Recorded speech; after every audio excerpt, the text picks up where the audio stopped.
The number one ranked passport on this year's Nomad Passport Index was Luxembourg. Most people will never obtain citizenship in Luxembourg, and even if you could, the tax cost, the lifestyle adjustments would be too high. But today I'm going to share with you other citizenships that are more accessible and aren't that much worse than Luxembourg's.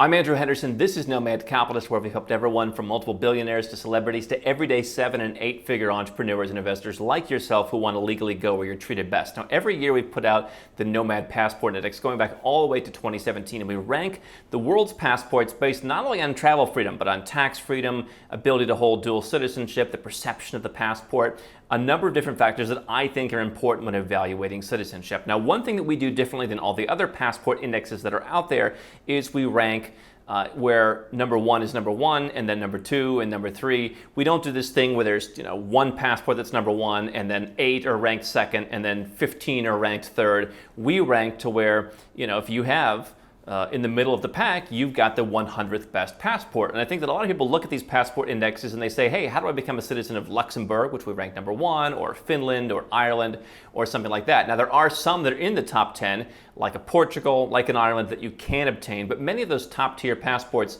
are just difficult. And again, even if you could get them, you would have to move to that country and spend a substantial part of time. You would probably have substantial tax paying obligations, which if you're a 7- or 8-figure entrepreneur or investor, that's going to cost you a lot more than just going out and getting one of these slightly lesser quality passports. And so I'm going to go through with you 8 different passports that ranked on our Nomad Passport Index that aren't number one, they're not number 10, but they start at number 17, they go down to number 72, and they're actually decent travel documents where the countries are likely to leave you alone, let you live your life in peace, let you live wherever else that you want using their passport as your travel document. Remember, we don't necessarily want to live where our citizenship is from. We want to arbitrage the best place to live, the best place to be a citizen. And if you follow our approach of building a passport portfolio, you're going to hold a couple of different passports to where you have options that add up. You could have, number 17, number 34, number 52. That could add up to be pretty close to having those 3 passports be in the top 10 as a combination. And so that's worth considering. But individual passports, let's start with number 17. We ranked Malta the 17th best passport. Now remember, that doesn't mean that it's 17th best in terms of, there's 100 countries in front of it. It means there are only 16 other countries that rank higher than Malta. And when you consider there are over 200 passport issuing jurisdictions, that's pretty solid.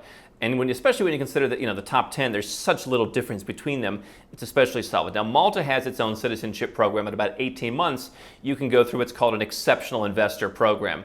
And you're going to make a donation of generally about 750,000 euros plus 50,000 euros for each dependent. You're going to need to rent or purchase a property, make a small charitable donation, pay some fees, go through an extensive due diligence process. Call it $1 million for a single applicant. That money's gone, but what you're going to get in return is the 17th best passport in the world, residence rights for life anywhere in the European Union. Any of your future children will be able to do that as well. And so you're kind of building a legacy with Malta. Plus, you can travel as a European Union citizen, which means you can go to pretty much anywhere that a top-tier passport can go. And so that is a passport where a lot of people wouldn't expect it to be so good. I remember watching on CNBC almost a decade ago, they were making fun of Malta that, hey, they charge, at the time it was like 650,000 euros, and you get a US green card through the EB-5 program is $500,000. What they didn't understand was one's a green card that requires you to live there, pay taxes, have all kinds of obligations, change your life. One's a citizenship that requires only a couple of weeks in Malta. That's what Malta gets, and you can do that. You get the 17th best passport. Better than Canada, better than the UK, according to our annual Nomad Passport Index. Now, coming in at number 31 is a passport that used to have its own citizenship by investment program. It's also in the European Union, and that's Cyprus. So number 31, you've got a couple of Asian passports like Japan, like Singapore beating it. You've got, in all fairness, most of the EU passports beating it because Cyprus does not have visa-free access to the United States. And so most countries that have visa-free access to just that one extra country in the EU are going to beat Cyprus. But you've got number 31, you're still in the top 15th percentile. You're in the 85th percentile, give or take, of passports in the world. Now, Cyprus no longer allows you to buy real estate and get citizenship by investment in just a short while. But what you can do is you can live there in a very tax-friendly way through some of their tax incentives, and you can work your way through that living towards citizenship by naturalization in the future. And so unlike many countries, it's a tax-friendly way to work towards second citizenship in the EU, in a country that doesn't have some of the baggage perhaps of other EU countries. It's not quite as good of a passport, and if you're planning on replacing your US citizenship with this, then you'd have to figure out another way to go to the US, be it getting a visa or something else. But you're still getting one of the best passports, and again, once you have it, all the rights to live anywhere in Europe. It's going to take you longer than Malta. It's going to take you longer than it used to under their old program, but there's still a way to do it without really having a big tax cost involved. Now, tied for 36th place was that of Chile. Chile is a country that people have seen, hey, this is a place where a lot of people are going. It's been a lot of interest. Now, the new president is a leftist. I've been saying for a couple of years, I think Chile has jumped the shark in the sense of once their passport becomes too good, they're almost going to start going in the opposite direction. And so, unlike Malta, unlike Cyprus, the Chilean passport, it does give you some ID card travel within South America, but it's not necessarily giving you the same flexibility that an EU passport would. Obviously, the other countries in South America aren't as interesting perhaps as many countries for most folks in Europe. So there are a number of concerns that I have with Chile. However, what does Chile give you? Number one, they've never had a citizenship by investment or similar program, and so therefore there's no concerns about Chilean citizens, right? You can go down and you can spend some time living in Chile. Again, they've got a tax incentive program for foreigners, so you don't have to incur a big tax cost, but you do need to change your lifestyle, at least for a while. If you spend the appropriate time for naturalization, 5 years plus the application time, you can get a Chilean passport. Basically the same as a Maltese passport. Obviously, Chile being in South America has that access. Malta being in the EU has that access, so you can debate those. But you can go as a Chilean to the US, Canada, Australia, New Zealand, Russia. I mean, you've got pretty much your pick of the litter in terms of travel. You've got a very well-developed country that in parts of Santiago, quite frankly, it feels like Vancouver to me, which you can say, maybe it's a good thing, maybe it's a bad thing. But you've got, again, number 36, easily in the 80th percentile of passports. Not a bad one to look at if you're looking to live in South America. You can get a tax incentive. You have a more developed lifestyle than most of South America. What you have to look out for is what's going to happen now in the politics. Number 46, a tie, St. Kitts and Nevis, the strongest Caribbean citizenship by investment program, ranked at 46. So again, if we consider that there are more than 200 passport issuing bodies out there, you're still in the top quartile of all citizenships, and you're getting, it's close, but you're getting the strongest passport because what does St. Kitts and Nevis have? It has the best visa-free travel, again, just by a little bit, but of the 5 Caribbean programs, it has no personal income tax, no corporate income tax, so we got the highest score, pretty close to Antigua and Barbuda, for tax. Dual citizenship fully allowed. It's a very agnostic country. No one's really going to bother you, and so St. Kitts and Nevis, best passport in the Caribbean, according to the Nomad Passport Index, came in tied at 46th. Interesting one if you're looking for that fast Caribbean citizenship you can get. Not that far behind, Mexico, 54th. So again, you start to think 54th, like, hey, the 54th best. Yes, I always tell you, go where you're treated best, find the best. But in this case, do you want Luxembourg? Is Luxembourg going to treat you best? If you're fortunate enough to have it, absolutely. If you have to go out and get it, not so much, right? It's going to come with a heavy cost. And so if you can go to Mexico, a lot of people have been looking to live in Mexico. I ran into a ton of you guys down in Mexico when I was there last year. And so you can obtain residence in Mexico. You can work your way towards citizenship. It's going to be about a 5-year wait, but your time commitment on the ground isn't going to be for all of the years that you're there. So you get to kind of shuffle your time commitment around.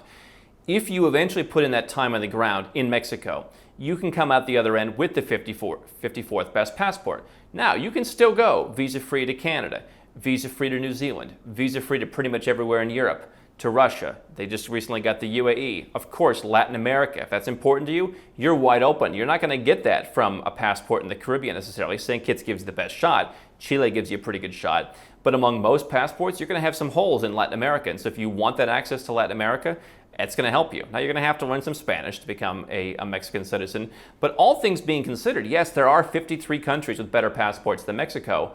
Pretty much all the European Union, right? Because they can go to the US, and there's a few other countries that they can go to that Mexicans can't. But the travel difference isn't that substantial. And depending on where you want to live, it may not even bother you. I mean, if you don't care about going to the US or to Australia, you may not even notice the difference. Or Thailand, which you can easily solve with a visa or a residence permit. So Mexico, pretty strong passport if you're willing to put some time in, if you're willing to learn the language. Not a bad deal to get Mexico's passport.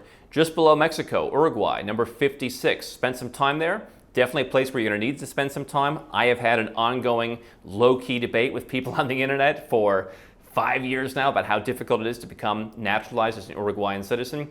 3 to 5 years, depending on your family status, you can go there. I believe you need to put in substantial amounts of time on the ground. What do? You get the 56th best passport in the world. What I love about Uruguay is, like a Caribbean citizenship by investment, it is rather agnostic. Who even knows where the place is, quite frankly, right? When I have people, friends of mine, who travel around the world on, let's say, a Montenegrin passport, people are like, Montevideo? Are you from Uruguay? People don't really know. Uruguay has a tax incentive. You can live there very tax favorably. If you're looking for just a very serene, peaceful life, the level of development is decent. I've talked in a separate episode. You can find the link in the description about my time in Uruguay. But good passport, agnostic passport, tax incentives, great visa-free travel all over Europe. And so Mexico, Uruguay, all these passports, because you have to put the time in on the ground, they make a good addition. Maybe you do a Caribbean citizenship and then you work your way towards one of the other ones to build your portfolio, where you say, hey, obviously everyone knows St. Kitts and Nevis, unless you were born there, unless your family's from there. Hey, this was a passport by investment. Oh, I went to Uruguay. Okay, hey, he lived in Uruguay. He's a citizen now. What's the problem, right? So you're getting that extra passport for your portfolio. They came in at number 56.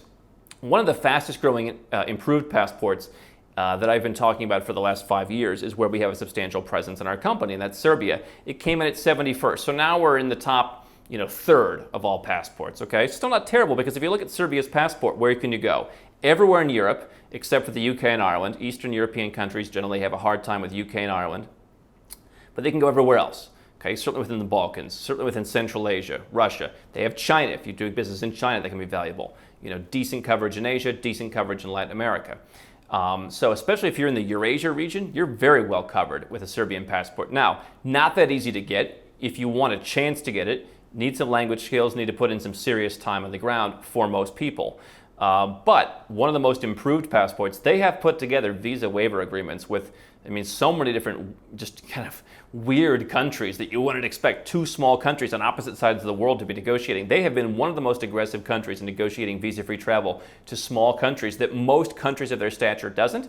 I have been helped a number of people get Serbian citizenship by descent. If you have someone in the family who was at one point a Serbian citizen or a Serb, and you can qualify potentially for that. We've helped a number of folks in the Balkans, from Bosnia to Serbia to Croatia, to other parts of the Balkans, I think, as well, Bulgaria.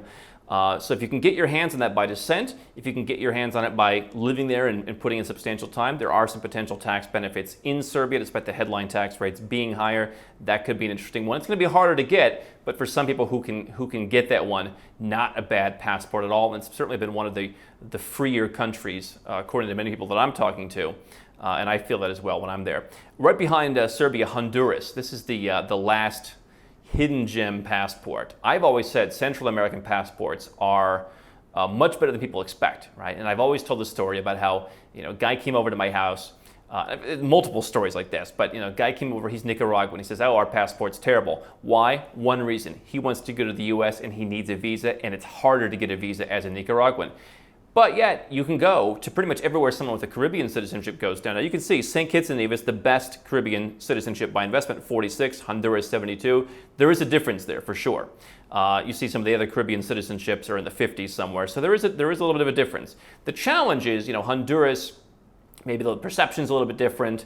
It's not totally dual citizenship, so it's not totally open for everybody. So there are some challenges that maybe don't bother you as part of a passport portfolio, but your visa-free travel as a Honduran is pretty darn good. Most Central Americans that I've talked to, they just don't want their passport, they don't like their passport, they don't care about their passport, they want to get it out. If you can go down and spend some time in Honduras, they have reasonable capital gains tax rates. While the mainland is challenging to live in, you have the island of Roatan. You've got some potential if you're willing to put some time in. That's not a terrible passport to get in lieu of a Caribbean citizenship by investment. Now, if you're saying, hey, listen, I'd rather pay $100,000 than spend a bunch of time on an island in Honduras, then hey, that makes sense. But the issue is Central American passports do punch above their weight in terms of the image. Listen, the US passport was ranked 41st, right? So from 41st to 72nd, there is a difference, no doubt. But it's not, first to 172nd. The difference is a lot closer than you would think. And yet everyone says the US is the best in the world. and Honduras people think is utter rubbish. And it's really not that different. And so those are a number of countries that I believe on our Nomad Passport Index punch above their weight. They deliver superior quality. Some of them you can obtain by investment, some you need to live there, but they're definitely ones that you probably haven't thought about. Don't stop now. We've got well over 1,000 more videos here on YouTube for you to watch and learn how to go where you're treated best. And if you want to work with Nomad Capitalist personally, go to nomadcapitalist.com/apply, learn about our unique, tried and true process, garnered over years of experience, and learn how you can become our client.